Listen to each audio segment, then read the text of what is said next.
stood alone in the center of the grand chamber. The room was massive, built to hold representatives from 47 different alien species. Above him, the dome showed the stars themselves, millions of tiny lights that represented the entire galaxy. He had been to this place many times before, but today felt different. Today felt final. The chamber was filled with beings of all shapes and sizes. Some had scales, others had fur. Some floated in tanks of liquid, while others stood on legs that bent in strange directions. All of them were watching with their various eyes, and none of them looked friendly. Sara stood behind him in the visitors' area. She was his aide, his assistant for the past 10 years. Her face was calm, but could see her hands were shaking slightly. She knew what was coming. They both did. A loud sound echoed through the chamber. The chief arbiter had struck his staff against the floor. He was tall and thin with skin that looked like polished stone. His eyes were black and cold as he looked down from the high platform. "Ambassador of Earth's voice boomed through the chamber. "You stand before the Galactic Council to hear our judgment on humanity." Nodded, he did not speak, not yet. Gestured, and a massive screen appeared in the air above them. It showed a map of the galaxy. Red dots began appearing on the map, spreading like drops of blood on white cloth. Each red dot was a human colony. 600 years ago, said, humanity was granted permission to explore the galaxy. You were confined to your single planet, your single star system.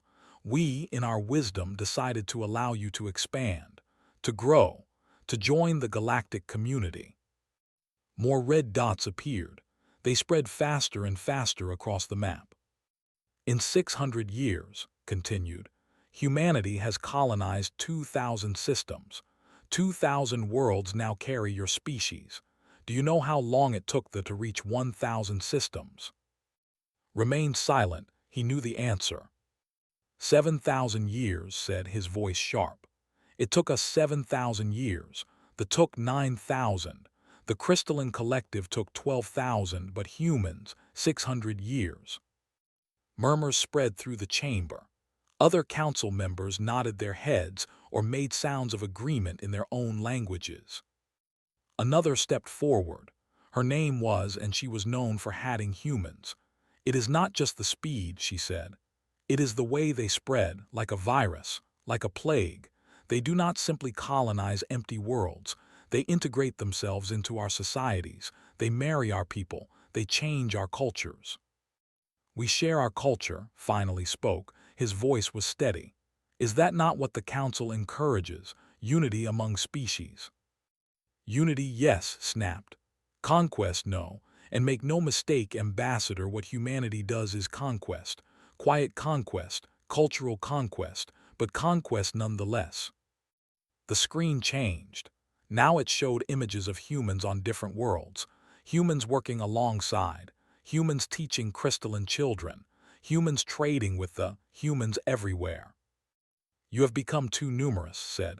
Too widespread, too influential. The council has voted and the decision is final. Felt his heart sink. He had known this was coming, but hearing it still hurt. Humanity is hereby banished back to the Sol system, announced. All human colonies must be abandoned within 50 standard years. All humans must return to Earth, Mars, and the other worlds of your original system. A containment field will be erected around Sol. You will not be allowed to leave. Ever.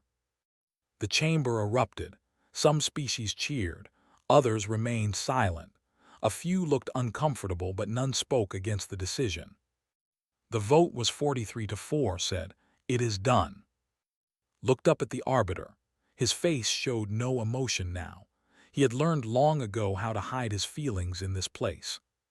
You believe you can contain us? Asked quietly. We do not believe. We will, responded. 50 years, said. You will give us 50 years to gather billions of people from 2,000 worlds and bring them back to one system. Do you understand how impossible that is? That is your problem, not ours, said with something that might have been a smile. Perhaps you should have thought about that before spreading so aggressively. Took a deep breath. He looked around the chamber one last time. All these species, all these civilizations, all of them united in their fear of humanity, united in their desire to push humans back into a cage. I have one final statement, said. Waved his hand, speak if you must. You believe you are caging a species, said. His voice was soft, but it carried through the entire chamber. You think you are stopping humanity's expansion. You think you are protecting your civilizations from us, but you do not understand what you are actually trying to contain. Empty words, said dismissively. Perhaps, replied, time will tell. He turned and walked toward the exit. Sora fell into step beside him. As they left the grand chamber, he could hear the council members already discussing the logistics of the banishment. How to move billions of humans. How to build the containment field. How to finally stop humanity's spread across the stars. Outside the chamber in the quiet hallway, Sora finally spoke. They really did it. They actually voted to banish us. Nodded, he looked tired now, older than his 70 years. Yes, they did. What do we do now? Sora asked. Smiled, it was a small smile, sad but knowing. We wait. Wait for what? For them to realize the truth, said. He started walking down the long hallway toward the transport station. For them to understand that they are not containing humanity. They are trying to contain an echo, a shadow, the real humanity, the real spread, the real integration. That happened a long time ago. Sora looked confused, but she did not ask more questions. Not here, not in these hallways where anyone might be listening. They walked in silence through the alien architecture. Above them, through the transparent ceiling, the stars shone bright and cold.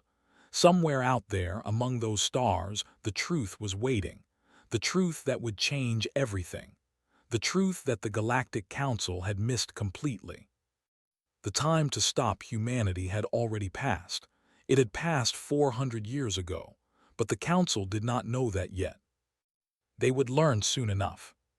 400 years earlier, in a secret laboratory on Mars, sat before a machine that would change everything. She was young then, only 32, with black hair pulled back in a simple tie.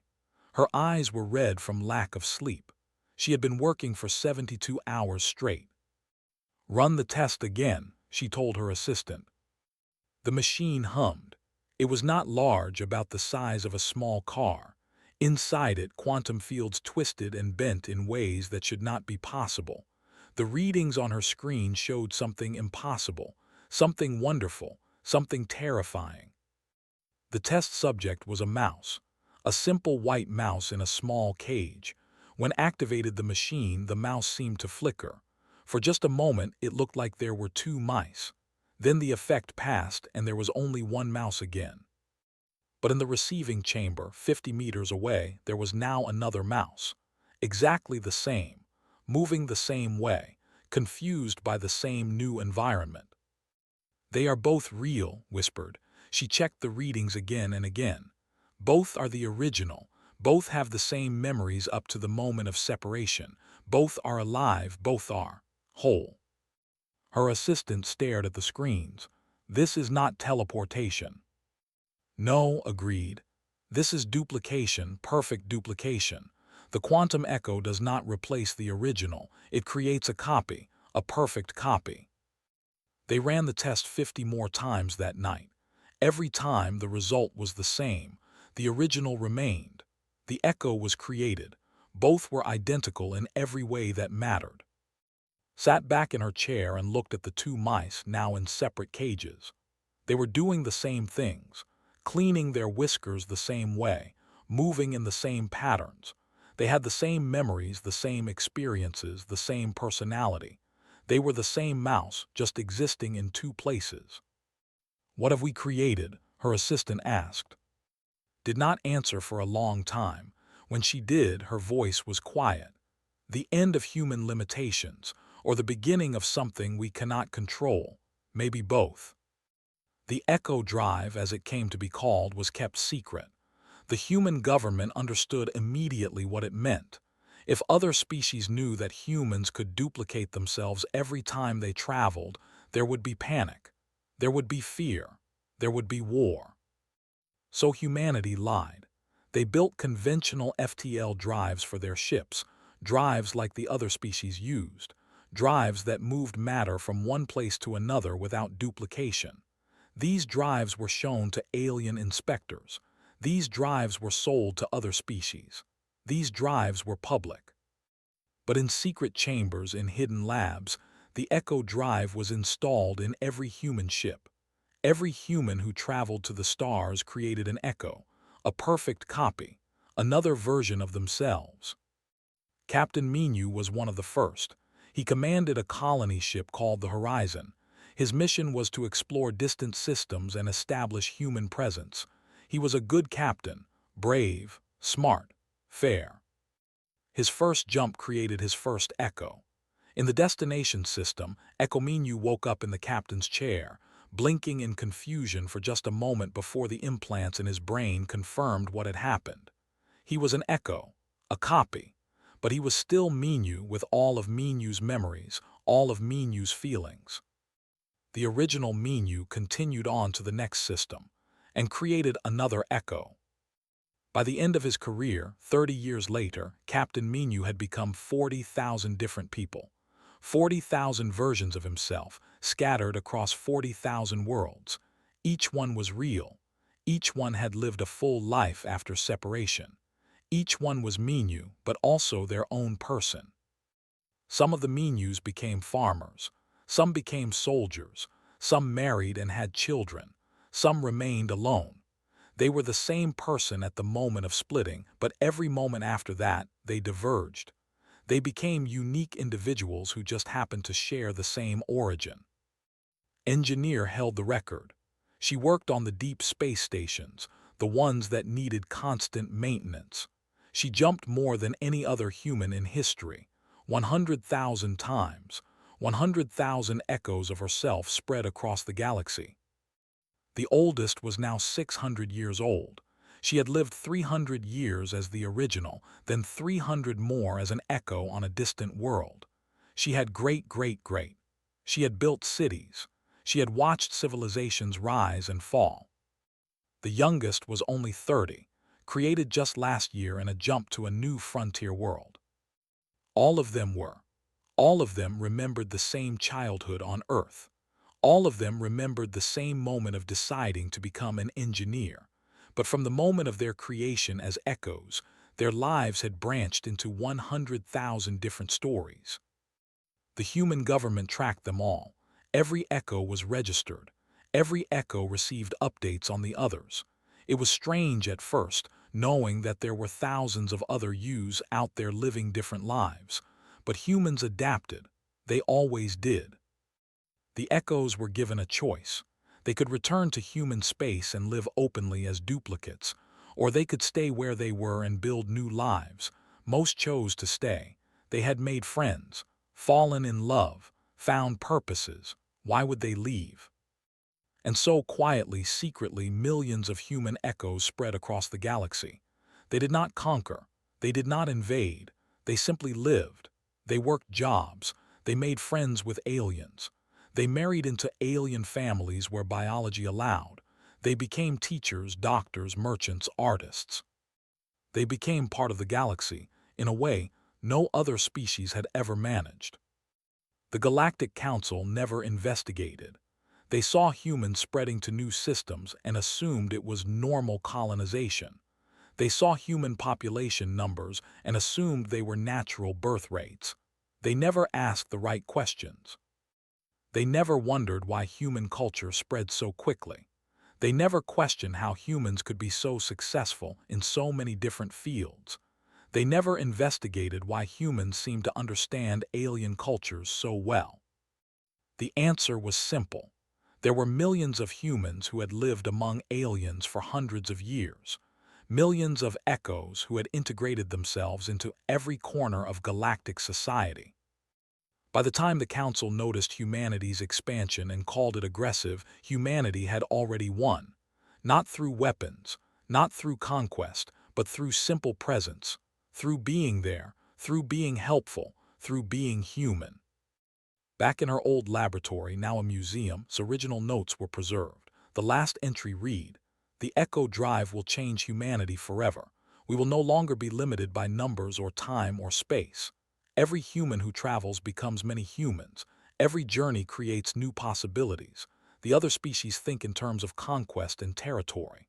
They do not understand that humanity's strength has never been in domination. Our strength is in connection, in adaptation, in our ability to become part of any community we join. The Echo Drive does not make us conquerors. It makes us inevitable." She had been right. 400 years later, as the Galactic Council voted to banish humanity, they were voting to banish echoes of echoes of echoes. They were trying to contain millions of people who had been living as respected members of alien societies for centuries. The time to stop humanity had been 400 years ago, in a secret lab on Mars, when a young scientist named had discovered how to make one human become many. But that time was already gone. The echo had spread too far. Humanity was not in the galaxy anymore. Humanity was the galaxy. The announcement of humanity's banishment spread across the galaxy in hours. Every species received the news. Every world learned that humans would be forced back to their home system within 50 years. The Galactic Council expected relief. They expected celebration. They expected grateful aliens thanking them for protecting their cultures from human expansion. What they got was chaos. A merchant named sat in his shop and laughed. It was not a happy laugh. It was the laugh of someone who had just heard the funniest joke in the universe, even though it was not really funny at all. His shop was old, very old. It had been in the same location for 600 years. The building was made of traditional stone, carved with patterns that told stories of ancient times. Inside, the shelves were filled with goods from 1,000 different worlds. Himself looked about 50 years old. He had kind eyes and gray hair. He wore simple clothes in the style. Most people who saw him assumed he was human, maybe married to and living on their world as a trader. They were wrong. When the enforcers came to his shop 3 days after the announcement, they found him sitting at his desk, going through old papers. "You are human," the lead enforcer said. It was not a question. "I am," replied calmly. He did not look up from his papers. "You were born human. You must return to Earth." "I was not born on Earth," said. "I was born on a ship between stars. Which Earth me do you want to return? There are 2,000 versions of me across the galaxy." The enforcer's face showed confusion. 2,000. Finally looked up. He smiled, but his eyes were sad. "I am 600 years old, enforcer. I have been on this world for 583 years. I own this building. I own 17 other buildings in this city. I have been married 4 times to citizens. I have 62 children, 312, and more great than I can count. Half the merchants in this district learned their trade from me. I taught your grandmother's grandmother how to assess the quality of silk." He stood and pulled out a box from under his desk. Inside were documents, hundreds of documents, citizenship papers, marriage certificates, birth certificates of his children, property deeds, business licenses, all of them stamped with official seals, all of them spanning 500 years. "I am," repeated. "My blood may be human, my origin may be human, but I am, this is my world, these are my people. Where exactly do you plan to send me?" The enforcers did not know what to say. They took his information and left. The same scene played out on thousands of worlds. Humans who were not really human anymore. Humans who had lived entire lifetimes among aliens. Humans who had become part of alien societies so completely that removing them would be like removing organs from a body. On the fleet command ship, Admiral called for her chief medical officer. The officer's name was, and she had revolutionized medicine over the past 200 years. "You are human," said when arrived. Yes, replied. She was a small woman with sharp eyes. She looked about 40, though she was much older. You must leave the fleet. Tilted her head. Why? The council has ordered all humans to return to Earth. I am not from Earth, said. I am an echo. The original died 300 years ago on a colony world. I was created during her final journey. I have never been to Earth. I joined the fleet 197 years ago. I have served longer than any other medical officer in fleet history. Knew this was true, had saved thousands of lives. She had developed treatments for diseases that had plagued the for centuries. She had trained 3 generations of doctors. The council says. The council does not understand what humanity is, interrupted. Admiral, there are 600 versions of me across the galaxy. We are all real. We all have separate lives.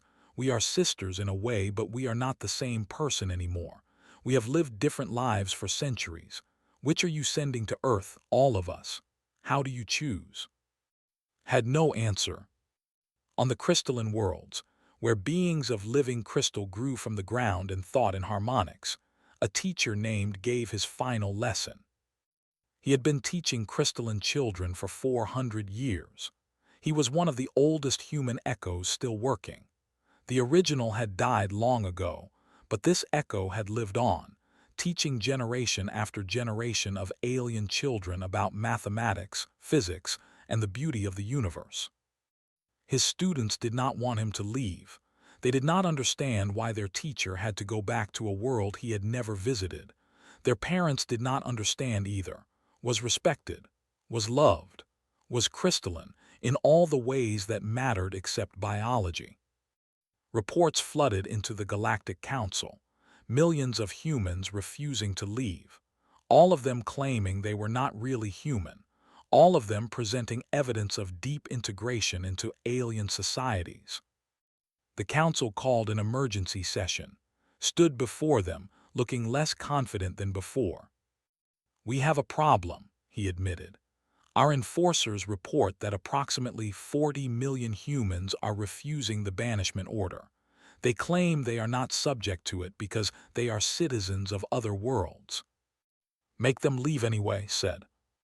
It is not that simple, another council member replied. This one was and she looked worried. Many of these humans are married to our people. They have children who are half human. They own property. They have legal citizenship. If we force them to leave, we will be breaking our own laws. Change the laws, snapped. Some of these humans have been on our worlds for 500 years, a crystalline representative said. Their voice was like music, longer than some of our own species members. How do we classify them as foreigners when they have been citizens longer than the law that defines citizenship? Pulled up data on the main screen. The numbers made the council members go silent. 40 million humans living openly on alien worlds. But as investigations continued, the numbers grew. 80 million, 100 million, 200 million. Many humans had hidden their origins. They had taken alien names. They had integrated so completely that no one had thought to check if they were human. Some had married aliens and their children were hybrids, carrying human genes into alien bloodlines. The council had ordered genetic testing. The results were shocking. 12% of the population had some human ancestry. 8% of, 20% of the who were biologically compatible with humans and had apparently been intermarrying for centuries. This is impossible, said quietly. How did we not see this? An old council member spoke. She was from a species called and she had been on the council longer than anyone. We did not see it because we were not looking. We assumed humanity was like us. We assumed they colonized like us. We assumed they spread like us. We were wrong. What are they? Asked, and for the first time she sounded afraid. They are not conquerors, the said. They are not invaders, they are integrators. They do not take over civilizations.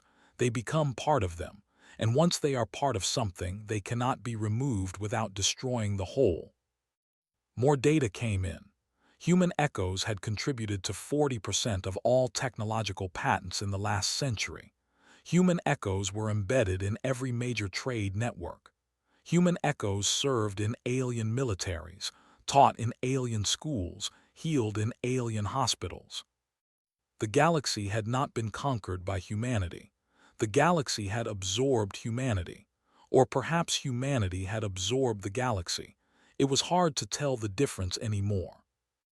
Looked at the data and felt something he had never felt before. Hopelessness. The banishment could not work. Even if they forced every human to leave, the damage was done. Human culture was embedded in alien culture. Human genes were mixed with alien genes. Human ideas had shaped alien societies. You could not remove humanity from the galaxy anymore. Humanity was the galaxy now. "What do we do?" someone asked. No one had an answer. The Galactic Council made their decision. Every human echo must be identified and removed. It did not matter if they were citizens. It did not matter if they had families. The law was clear. Humanity must return to Earth. The enforcement began on the first day of the new year. It took 3 weeks for the galaxy to start falling apart. The first crisis hit the medical system. Without and her 600 sister echoes working across different worlds, the hospitals could not function. Had developed treatments that only she and her echoes fully understood. She had trained doctors, yes, but she had also been the one they called when cases were too complex. When the enforcers came to remove her, she went quietly. She did not fight. She just looked at Admiral and said, "You have 3 weeks before the plague season starts. My echoes were the ones who developed the vaccine protocol. Without us, you will lose millions." Had not believed her, but had been right. 2 weeks later, the plague season started early. The vaccine protocol failed because none of the remaining doctors knew how to adjust it for the new strain. Within days, millions were sick. Within weeks, thousands were dead. The council called for her to return, but she was already on a transport ship heading to Earth. They sent messages. They begged. She sent one message back: "I told you, my sisters told you, you did not listen." The economic collapse started on the, and his 2,000 echoes had built the largest trade network in the galaxy. They knew every merchant, every route, every market. They had spent 600 years creating relationships, building trust, establishing connections. When they were removed, the trade network collapsed. Ships arrived at ports with no one to receive them. Goods piled up in warehouses with no one to distribute them. Merchants who had relied on this network for centuries suddenly found themselves alone, not knowing how to reach their customers. The economy contracted by 30% in the first month. Businesses failed. Workers lost jobs. Food shipments were delayed. Riots broke out in 3 major cities. Stood in his office and watched his world burn. Literally burn. The riots had spread. People were hungry. People were angry. And it was his fault. He had insisted on removing the humans. He had insisted they were a threat. On the crystalline worlds, the education system broke down, and hundreds of other human teachers had been the backbone of the system for centuries. They had developed the teaching methods. They had created the curriculum. They had trained generations of students who had gone on to become leaders, scientists, artists. Without them, classes stopped. Young crystallines sat in empty rooms, waiting for teachers who would never come. The government tried to replace the human teachers with crystalline ones, but they did not know the methods. They did not have the experience. The students fell behind. A generation's education was at risk. But the worst crisis came from an unexpected place: the defense fleet. General commanded the Third Fleet, protecting the border regions from pirates and raiders. He had been a soldier for 300 years.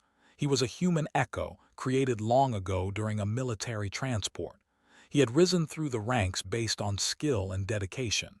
His soldiers loved him. His enemies feared him.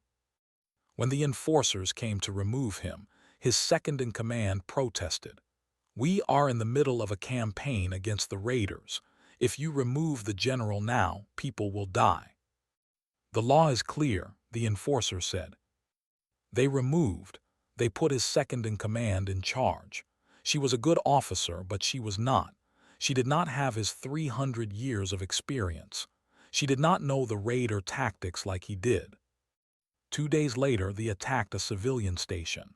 The Third Fleet responded, but without leadership they made mistakes. The raiders escaped. The station was destroyed. 15,000 civilians died. The second-in-command sent a message to the council. I told you we needed him. Now 15,000 people are dead. How many more will die before you admit you were wrong? Across the galaxy, similar disasters unfolded. Medical systems failing, economic networks collapsing, military defenses weakening, education systems breaking down. The council held emergency sessions every day.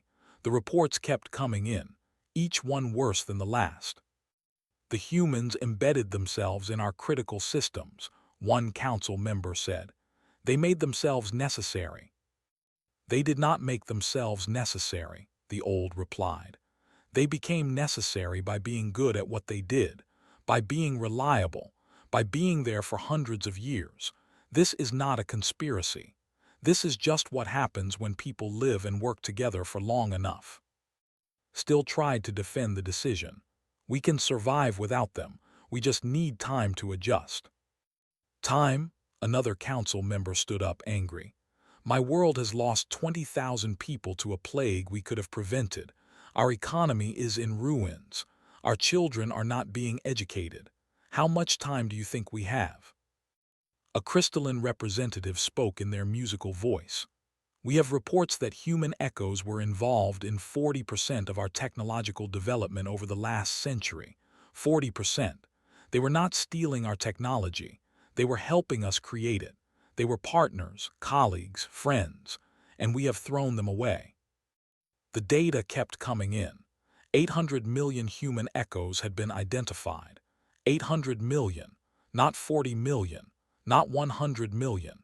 800 million people who had been living quietly across the galaxy, contributing to society, raising families, building lives. The enforcers could not process that many people. The transport ships could not hold them. Earth could not receive them. The logistics alone were impossible. And more importantly, the galaxy could not function without them. Sat in the council chamber and read report after report. Each one was a disaster. Each one was a crisis. Each one was his fault. We have to stop, he said quietly. What? Looked at him in shock. We have to stop the enforcement, repeated. We cannot remove the humans, not without destroying ourselves. But the law. The law was wrong, shouted. He never shouted, but now he was standing, his hands shaking. We were wrong, I was wrong. Humanity did not conquer us. We are trying to amputate our own limbs and calling it protection. An artist named had been scheduled for removal from the. She had lived there for 200 years. She had created the cultural renaissance that had defined art for generations. Her paintings hung in every major museum. Her sculptures decorated every public space. Her music was taught in every school. When the people learned she was being removed, they surrounded her home. Thousands of them. They would not let the enforcers take her. They stood in the streets and sang her songs. They held up her paintings. They wept. She is, they said. She is ours, you cannot take her. The enforcers. What else could they do? Start a war with the over one human woman, a woman who had given them so much beauty. Similar protests happened on dozens of worlds. Aliens defending human neighbors. Alien families hiding human relatives. Alien colleagues refusing to work until their human partners were returned. The galaxy was choosing, and it was not choosing the council. Called ambassador. The human answered immediately, his face calm on the screen. Ambassador said, his voice was tired, we need to talk. Yes, replied, I believe we do. The enforcement has failed. The galaxy is falling apart. We cannot remove your people without destroying ourselves. "I know," said simply. "You knew this would happen." "Yes." "Why did you not tell us?" Smiled, it was a sad smile. "Would you have believed me? You had to see it for yourselves. You had to try to remove us and watch everything fall apart. Only then would you understand." Closed his eyes. "What have we done?" "You tried to contain something that cannot be contained," said. "You tried to separate something that has already become one. You tried to remove humanity from the galaxy, but humanity is not in the galaxy anymore. We are the galaxy. We have been for 400 years. "What do we do now?" asked. "Now," said, "we fix this together." 1 year after the banishment decree, Ambassador returned to the Grand Chamber, the same chamber where he had stood alone, hearing his species condemned. But today was different. Today, the galaxy had changed. The chamber was packed, not just with council members but with observers, aliens from every member species, and standing among them were humans, dozens of them, echoes who had been called back from their scattered lives to witness this moment. Was there, representing the merchant networks, stood with the medical delegations, came with the educators, wore his military uniform, carried a painting she had made specifically for this day. Called the session to order. He looked older now, tired. The past year had aged him in ways that time alone could not explain. "This council convenes to address the matter of humanity," he began. His voice lacked the confidence it had held a year ago. 1 year ago, we voted to banish humanity from the galaxy. That enforcement has been suspended. Today, we vote on a new proposal. He gestured to Sara, the aide, who stepped forward. She carried a data pad. She looked nervous, but her voice was steady when she spoke.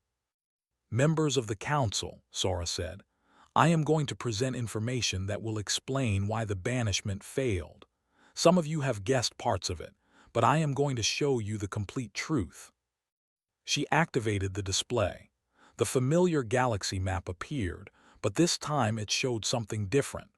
Not just the 2,000 human colonies, but millions of individual points of light. Each one was a human echo. 400 years ago, Sora explained, humanity developed a technology called the Echo Drive. It does not move matter from one place to another. It duplicates it. Every human who has traveled using this technology has created copies of themselves. Perfect copies with all their memories, all their personality, all their humanity. Murmurs spread through the chamber. Some council members looked shocked. Others looked angry. A few looked resigned, as if they had already suspected this. Over 400 years, Sora continued, this technology has created approximately 800 million human echoes. Each one is a real person. Each one has lived a real life. They are not clones. They are not robots. They are human beings who happen to share an origin point with other human beings. She changed the display. Now it showed integration statistics, numbers that made the chamber go silent. These 800 million humans have integrated into your societies. They have married your people. 12% of citizens have human ancestry. 8% of, 20% of. The numbers go on. Human genes are now part of the galactic gene pool. Human culture is now part of galactic culture. Human contributions are woven into every aspect of modern civilization. "You deceived us," said Standing. She looked furious. "You hid this technology. You spread across our galaxy like a virus and you hid it from us." "We did not hide it," replied Standing beside Sora. "We simply did not announce it. Would you have reacted well if we had? 400 years ago, when humanity was new to the galaxy, if we had told you we could duplicate ourselves, what would you have done?" Opened her mouth to respond, then closed it. They all knew the answer. 400 years ago, humanity would have been expelled immediately, probably violently. "We integrated quietly," continued. "Not because we wanted to conquer you, but because we wanted to join you. Every human echo who stayed on an alien world did so by choice. They chose to build lives there. They chose to contribute. They chose to become part of something larger than themselves. He looked around the chamber, meeting the eyes of council members. Humanity's strength has never been in weapons, said. It has never been in conquest. Our strength is in connection, in our ability to adapt, in our desire to be part of communities. We do not destroy cultures, we join them. We do not dominate societies, we become members of them. But you still deceived us, another council member said. Did we? The old spoke from her seat. Or did we simply fail to ask the right questions? The humans passed every inspection. Their technology worked as advertised. They followed our laws. They integrated peacefully. We assumed they were like us. We assumed they colonized like us. We assumed they spread like us. Our failure was not in being deceived. Our failure was in our assumptions. Gestured to the humans standing in the chamber.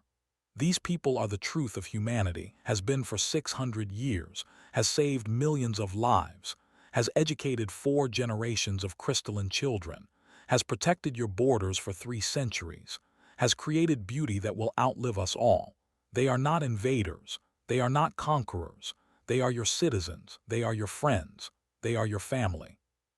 What do you want from us? Asked quietly. Recognition, replied. Humanity wants to be recognized for what we actually are, not a single species confined to one system, not a threat to be contained, but a distributed people who have become part of the galaxy itself. Sora stepped forward again. We propose a new classification, distributed citizenship, recognition that humans can be citizens of any world where they have established lives, that human echoes are individuals with rights, not copies to be disposed of, that humanity is not a single unified entity, but a collection of billions of individuals who share a common origin but not necessarily a common destiny. She pulled up a document. This proposal has been drafted with input from legal experts across 50 species. It recognizes the reality of what humanity has become. It gives legal status to human echoes. It acknowledges that you cannot separate humans from galactic society without destroying that society. The chamber was quiet. Council members looked at the data, read the proposal, whispered among themselves. Finally stood, the council will vote. The vote took hours. There were debates. There were arguments. Some species still wanted humanity removed despite the consequences. Some species wanted restrictions, limitations, controls. But in the end, the reality was clear. Humanity could not be removed. Humanity could not be contained. Humanity was already too deeply woven into the fabric of galactic civilization. The final vote was 39-8 in favor of distributed citizenship. When the results were announced, felt something he had not felt in a long time. Relief. Not triumph, not victory, just relief. Approached him after the session. The look tired but resigned. You won, said. No one won, replied. This was not a war. It was a misunderstanding. You thought humanity was a threat because you measured us by your own standards. You thought in terms of conquest and territory. You did not understand that humanity's expansion was not military. It was social. I still do not understand how we missed it, admitted. You missed it because you were looking for the wrong thing, said. You were looking for armies, for fleets, for occupied worlds. You were not looking for teachers, doctors, merchants, artists. You were not looking for people who just wanted to build lives and be part of communities. He smiled. Humanity did not conquer the galaxy. We joined it. We became part of it. And now you cannot separate us without separating yourselves from yourselves. Was quiet for a moment, then he asked, Why? Why did you spread so aggressively? Why did you integrate so completely? Because that is what humans do, replied. We are social creatures. We build connections. We form bonds. We seek belonging. Give a human a new place and they will not try to change it into Earth. They will try to become part of it. That is not aggression. That is just humanity. Sora smiled, revealing something she had kept secret. I should tell you something, Arbiter. I am an echo. The original Sora died 200 years ago. I have served as ambassador's aide for 50 years. In another 50 years, when I retire, another Sora Echo will probably take my place. There are 47 of us scattered across the galaxy. We stay in contact. We share experiences. We are sisters, but we are also individuals. That is what humanity is now. Looked shocked. You were an Echo all along. Many of the people you have worked with over the years have been echoes, Sora said. We did not hide it to deceive you. We just did not see why it mattered. We were doing our jobs. We were serving faithfully. Does it matter if we were originals or copies? I suppose not, admitted. The humans in the chamber gathered together, and dozens of others. They did not celebrate. They just looked at each other with understanding. They had won, but not through force. They had won by simply being themselves, by being useful, by being kind, by being present, by being human. Stood before the massive window showing the galaxy. All those stars, all those worlds, all those human echoes living their lives, raising families, building futures. The time to stop us was 400 years ago, said quietly to himself. But even then, I think it was already too late. You cannot stop an echo once it has begun. You cannot contain a people whose greatest strength is their ability to become part of anything they touch. Sora stood beside him. What happens now? Now smiled. Now we live, we continue. We spread not through conquest but through connection. Every human who travels will create more echoes. Every echo will build new lives. Every life will create new connections. We will continue to grow, not as a nation or an empire, but as a people scattered across the stars, each one of us carrying humanity forward in our own way. And the Council? The Council will watch. They will worry, but they will also learn. They will see that humanity is not their enemy. We are their neighbors, their colleagues, their friends, their family. And eventually they will understand that the galaxy is better for having us in it. He looked at all the humans gathered in the chamber. Echoes of echoes of echoes. 800 million individuals who shared a common origin, but had lived 800 million unique lives. We are not human anymore, said. Not in the way we once were. We are something new, something the galaxy has never seen. We are distributed. We are everywhere. We are everyone. We are the echo that became the voice itself. The galaxy stretched out before them, full of possibilities, full of futures, full of humans who would continue to spread not through force, but through the simple act of being human. The time to stop them was already gone. And perhaps that was exactly how it should be.